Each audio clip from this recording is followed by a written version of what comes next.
Hello everyone. This is my second video of supply chapter. पहली video में हमने discuss किया था सप्लाई का meaning, individual and market supply क्या होता है, difference between supply and stock और सप्लाई एंड सेल्स. उसके साथ साथ हमने डिस्कस किया था डिटर्मिनेंट्स या फैक्टर्स ऑफ सप्लाई. ये मेरा फर्स्ट वीडियो का था और मुझे लगता है कि आप लोगों ने वो वीडियो देखा होगा और आपको सारे कंसेप्ट क्लियर होंगे. आज हम डिस्कस करेंगे सप्लाई फंक्शन क्या होता है. Supply function we have already discuss in my first video, क्योंकि सप्लाई फंक्शन में हम क्या लेते हैं, supply is the function of price of the good जो सप्लाई कर रहे हैं, price of related goods, government policy, goal of the firms, factor of production के प्राइस एंड ऑल दैट. जो हमने फैक्टर सारे डिस्कस किए थे, all the factors are supply function, क्योंकि सारे के सारे डिटर्मिनेंट्स या फैक्टर्स सप्लाई को इफेक्ट करते हैं, इसीलिए हम उन सारे फैक्टर्स को सप्लाई फंक्शन में ऐड करते हैं. ये सप्लाई फंक्शन का एक पार्ट बोलते हैं उन सबको.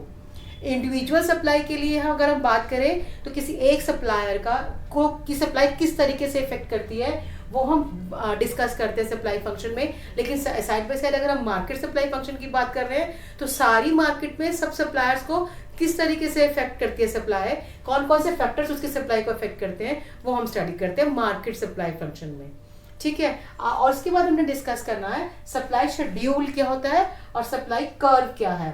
सप्लाई शेड्यूल, जब भी हम शेड्यूल की बात करेंगे तो हमने क्या बताना, टेबल. शेड्यूल का मतलब टेबुलर प्रेजेंटेशन. तो शेड्यूल क्या होता है, शेड्यूल एक टेबल है, is a table showing various quantities of A commodity offered for sale at different possible price of that commodity at a point of time. Schedule मतलब table, जो table relation show कर रहा है different quantities का price के साथ जो कि सप्लायर ऑफर कर रहा है डिफरेंट प्राइस पे. ठीक है. तो ये सप्लाई शेड्यूल है. सप्लाई शेड्यूल भी हम टू टाइप का डिस्कस करेंगे, इंडिविजुअल सप्लाई शेड्यूल और मार्केट. इंडिविजुअल का मतलब एक इंडिविजुअल सप्लायर का सप्लाई शेड्यूल जो हम टेबल में शो कर रहे हैं रिलेशन प्राइस और क्वांटिटी का, इंडिविजुअल सप्लायर का वो इंडिविजुअल सप्लाई शेड्यूल. जैसे 10 रुपए प्राइस अगर है तो 10 यूनिट से एक सप्लायर सेल कर रहा है, 20 रुपए प्राइस पे 20 यूनिट सेल कर रहा है, 30 रुपए प्राइस पे 30 यूनिट सेल कर रहा है. तो ये this is a individual supply schedule. ठीक है. अगर मैं मार्केट सप्लाई शेड्यूल की बात कर रही हूँ तो हम ये एज्यूम करके चलते हैं इजी कैलकुलेशन के लिए, so that it will be easy to understand कि दो ही सप्लायर है मार्केट में. ठीक है. सप्लायर ए, उसके साथ ही मैंने सप्लायर बी की सप्लाई को भी ऐड किया. अगर 10 रुपए प्राइस था तो सप्लायर बी ने 20 यूनिट्स को सप्लाई किया, 20 रुपए प्राइस पे सप्लायर बी ने 30 यूनिट्स एंड 30 रुपए प्राइस पे 40 यूनिट सप्लाई की. तो ये सप्लायर ए और बी दो ही सप्लायर थे मार्केट में, उनको हमने ऐड करके मार्केट सप्लाई निकाला. मतलब इन दोनों को प्लस किया 30 आया, 20 प्लस 30 को प्लस किया 50, 30 प्लस 40 को प्लस किया 70. तो this is the market supply. जितने भी सप्लायर मार्केट में होते हैं उनकी टोटल सप्लाई को हम जब हम टेबल की फॉर्म में शो करते हैं, ये टेबल की फॉर्म में शो करना हो गया. अगर हम उस सारी सप्लाई को एक टेबल की फॉर्म में शो कर रहे हैं तो वो हमारा market supply schedule, this is entire is market supply schedule. अगर मैं सिर्फ सप्लायर ए को दिखा रही हूँ इंडिविजुअल, ए और बी की टोटल सप्लाई दिखा रही हूँ मार्केट सप्लाई. टेबुलर प्रेजेंटेशन को हम शेड्यूल बोलते हैं, ये आप ध्यान रखेंगे. नेक्स्ट आता है सप्लाई कर्व. क्या होता है कर्व? क्या है कर्व? है graphical presentation. This is the graphical presentation of supply schedule. इसमें भी हम क्या शो करेंगे, प्राइस का और सप्लाई का रिलेशन. अब आपने टेबल की हेल्प से जो देखा कि प्राइस अगर इंक्रीज हो रहा है तो सप्लाई भी इंक्रीज होगी, और प्राइस अगर डिक्रीज होगा तो सप्लाई भी डिक्रीज होगी. तो ये कैसा रिलेशन है, डायरेक्ट रिलेशन.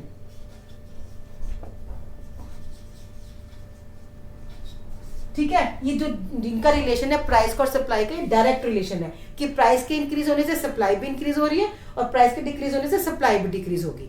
मतलब अगर प्राइस 20 से 10 चले जाते हैं तो सप्लाई भी हमारी 20 से 10 चली जाएगी. अगर मार्केट सप्लाई देखें तो 50 से 30 चली जाएगी. तो प्राइस के डिक्रीज होने से सप्लाई भी डिक्रीज होगी, प्राइस के इंक्रीज होने से सप्लाई भी इंक्रीज होगी. तो direct relation between price and supply ये हम शेड्यूल से भी देख रहे हैं और हम कर्व से भी देखेंगे. कर्व ग्राफिकल प्रेजेंटेशन है, ग्राफिकल प्रेजेंटेशन है ऑफ दिस शेड्यूल. शेड्यूल का मतलब क्या है, graphical presentation. In this graph we are showing the relation between price and quantity supply. Same way हम दो तरीके से इसको एक्सप्लेन करते हैं, इंडिविजुअल और मार्केट. इंडिविजुअल में मैंने इंडिविजुअल सप्लायर की सप्लाई को शो करना है। ये देखिए, अगर ए सप्लायर, सिर्फ एक सप्लायर की बात करूं तो मैंने प्राइस लिया और क्वांटिटी सप्लाइड ली 10, 20 and 30। This is the quantity and 10, 20, 30 this is the price. अगर 10 प्राइस पे 10 यूनिट वो खरीद रहा है तो ये पॉइंट बन गया।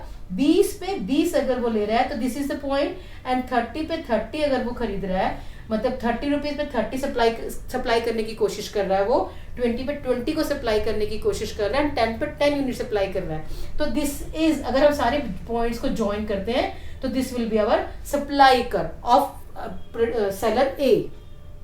ठीक है, तो ये जो ये शेप जा रही है ना सप्लाई कर्व की, ये अपवर्ड स्लोप कहलाता है, पॉजिटिवली स्लोप कहलाता है। क्यों? क्योंकि डायरेक्ट रिलेशन है प्राइस का और सप्लाई का। प्राइस के इंक्रीज होने से सप्लाई इंक्रीज हो रही है, प्राइस के डिक्रीज होने से सप्लाई डिक्रीज हो रही है। डायरेक्ट रिलेशन और पॉजिटिव रिलेशन है, इसीलिए जो कर्व है ये अपवर्ड स्लोप कर्व कहलाता है। Got it? अगर मैं मार्केट सप्लाई की बात करूं तो हमने ये माना था कि there are 2 supplier in the market, A और बी। तो उनकी टोटल सप्लाई ये थी, तो मैंने फर्म ए की आपको दिखाई, ये सप्लायर ए की दिखाई। अगर सेकंड की दिखाते हो तो this is a supply curve of firm B and this is a supply curve of market. Firm B ने 10 रुपीज प्राइस पे इसने 20 यूनिट्स को सप्लाई किया, बी ने 20 रुपीज पे 30 यूनिट्स को सप्लाई किया और 30 रुपीज पे 40 यूनिट्स को सप्लाई किया। तो this is the supply curve of firm B. इन दोनों का सबमिशन हम मार्केट सप्लाई में देखते हैं। देखिए 10 रुपीज प्राइस था तो 30 यूनिट सप्लाई हुई मार्केट में। ठीक है, 20 रुपीज प्राइस था तो 50 यूनिट सप्लाई हुई, 30 रुपीज प्राइस था तो 70 यूनिट सप्लाई हुई। तो this is the market supply curve. ठीक है, तो जब हम मार्केट का सप्लाई कर्व में सारे सप्लायर का मार्केट शो करता है कितने सप्लाई वो करना चाहते हैं। इंडिविजुअल में सिर्फ एक सप्लायर का और मार्केट में हम सारे सप्लायर का सप्लाई शो करते हैं मार्केट सप्लाई कर्व में। ठीक है, तो this is a supply schedule, supply curve and this is supply function. Okay, अब हम डिस्कस करने वाले हैं लॉ ऑफ सप्लाई के बारे में। लॉ ऑफ सप्लाई क्या होता है? Law of supply states that other things you have to keep in your mind, याद रखोगे, other things remaining constant, quantity supply increases with increase in own price of the commodity and decrease with decrease in own price of the commodity। अब other things क्या है? जितने भी हमने factors पढ़े थे, सिर्फ प्राइस को छोड़ के बाकी सारे फैक्टर्स को हम कांस्टेंट मान के चल रहे हैं। Price of the related good, जो इसके assumptions भी हैं, price of the related good remain constant, government policy will not change, factor of production के प्राइस नहीं चेंज होंगे, गोल ऑफ द फर्म कोई चेंज नहीं होगा। मतलब जो भी अदर फैक्टर ऑफ प्रोडक्शन थे, वी आर थिंकिंग कि वो, अगर हम लॉ ऑफ सप्लाई पढ़ रहे हैं तो उन सबको हम कांस्टेंट मान के ये मान के चलते हैं कि सप्लाई कब इंक्रीज होती है? जब प्राइस इंक्रीज होते हैं तो वो सप्लाई इंक्रीज होती है और प्राइस के डिक्रीज होने से सप्लाई डिक्रीज होती है। This is law of supply. Got it? Law of supply को हम टेबुलर प्रेजेंटेशन भी दिखा रहे हैं आपको, डायग्रामेटिकल प्रेजेंटेशन भी। टेबुलर प्रेजेंटेशन में लॉ ऑफ सप्लाई का रिलेशन, प्राइस और सप्लाई का रिलेशन टेबल की फॉर्म में शो किया। 10 प्राइस था तो सप्लाई 10 थी, 20 सप्लाई प्राइस था तो 20 सप्लाई थी। ये टेबुलर प्रेजेंटेशन में हमने लॉ ऑफ सप्लाई को प्रेजेंट किया। अगर हम डायग्रामेटिकल प्रेजेंटेशन की बात करें तो सेम वे, 10 प्राइस पे 10 यूनिट सेल हुई, सप्लाई हुई, 20 प्राइस पे 20 यूनिट की सप्लाई हुई। तो this is a supply curve, diagrammatical presentation of this supply curve. इन दोनों से हमें क्या दिख रहा है कि प्राइस के इंक्रीज होने से सप्लाई इंक्रीज हुई और प्राइस के डिक्रीज होने से सप्लाई डिक्रीज। अगर प्राइस इंक्रीज हो रहा है तो सप्लाई भी इंक्रीज हो रही है, और अगर हम मान के चले कि प्राइस डिक्रीज हुआ, 20 से 10 हो गया, तो सप्लाई भी डिक्रीज होगी 20 से 10।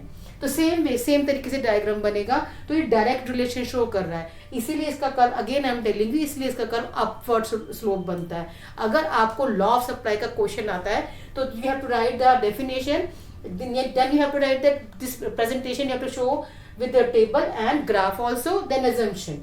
लॉ ऑफ सप्लाई में आपको ये सब लिखना पड़ेगा। assumption क्या होती है? सेम जब भी जो मैंने आपको बताया, there is no change in price of the related good, no change in price of factor of production, no change in goal of firm, technique of production में भी कोई चेंज नहीं है और गवर्नमेंट पॉलिसी में भी कोई चेंज नहीं है। मतलब अदर फैक्टर रिमेन कांस्टेंट, ये इसकी assumption भी है। बाकी सारे फैक्टर्स कांस्टेंट मान के चलते हैं, सिर्फ प्राइस के साथ हम सप्लाई का रिलेशन पढ़ते हैं लॉ ऑफ सप्लाई के अंदर। इसके कुछ एक्सेप्शंस भी हैं। ये लॉ ऑफ सप्लाई कहाँ कहाँ पर फेल हो जाता है। फेल मतलब प्राइस के साथ सप्लाई बढ़ना और प्राइस के साथ सप्लाई का घटना, ये कहाँ कहाँ पर फेल हो जाते हैं। पहला पॉइंट है इसका एग्रीकल्चर आउटपुट। अब किसान अगर एक अपनी लैंड में 100 किलो अनाज प्रोड्यूस कर रहा है तो प्राइस के बढ़ने से वो अपना अनाज तो नहीं बढ़ा सकता ना, प्रोडक्शन तो उसकी उतनी ही रहेगी।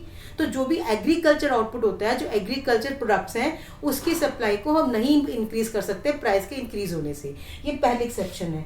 Goods of social distinction is the second point.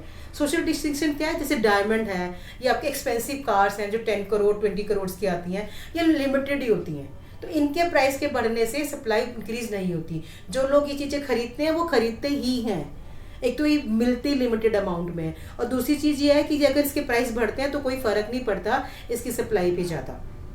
ठीक है। थर्ड पॉइंट है पेरिशेबल गुड्स। वो गुड्स खराब हो जाते हैं, ठीक है, जैसे एग है, वेजिटेबल्स हैं, फ्रूट्स हैं, मिल्क है, ये सब चीज़ें। अब क्या होता है कि अगर ये रखा है तो सेलर क्या करेगा, सोचेगा प्राइस को कम करके भी उसको बेच दे ताकि सामान खराब ना हो नेक्स्ट डे तक। तो यहाँ तो उल्टा हो गया ना कि वो कोशिश करेगा कि उसका सामान अगले दिन खराब हो जाएगा। पेरिशेबल गुड्स मतलब फेंकने लायक हो जाते हैं नेक्स्ट डे तक, तो उनको क्या करेगा, वो सोचेगा कि प्राइस को कम करके भी उनको खत्म करे, उसकी सप्लाई बढ़ा दे और खत्म कर दे उसको।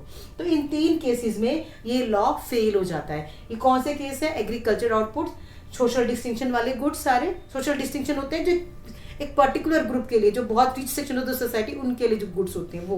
और third one is perishable goods. इन तीनों केसेस में ये लॉ ऑफ सप्लाई फेल हो जाता है। Okay, thank you and have a nice day.